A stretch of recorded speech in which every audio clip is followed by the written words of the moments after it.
Alasdair, it was reported from the Institute of International Finance that global debt hit a record high of $337.7 trillion as at the end of the second quarter.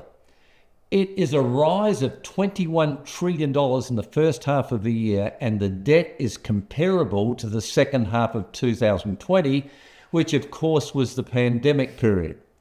Alasdair, can the world ever decrease the debt with our present monetary system? Well, that's an interesting statistic because it rather indicates that debt is growing at an annual compound rate of about, 12, 13%.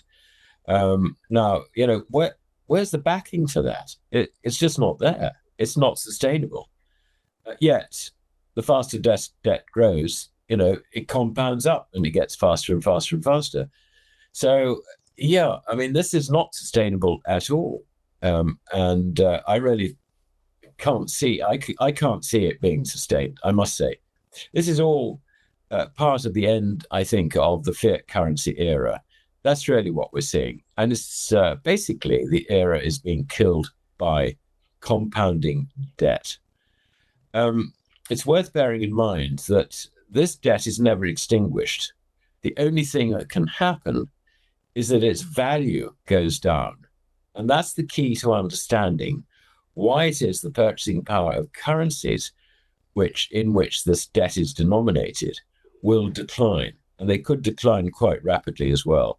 So the adjustment isn't suddenly, debt stops being created and debt and credit starts contracting. No, what happens is that it probably starts increasing because nobody wants to face the reality of bad debts.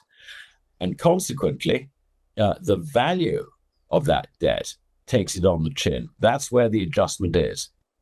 And this actually, I think, is the shock that we're likely to see in 2026 and 2027. Just interesting to note whether or not governments ever read into history as we do. I don't think they do, Dara. I honestly don't think they read one book on economics, and they just go out there blindly spending. Otherwise, they would know what would happen because it always ends up in exactly the same. The economy ends up in exactly the same position, doesn't it? Yeah, exactly. I mean, it was historically 2 or 3 years ago that I was reading the world debt was around 305 trillion. And all of a sudden, I read in this article, it's 337. So, it's mind-boggling.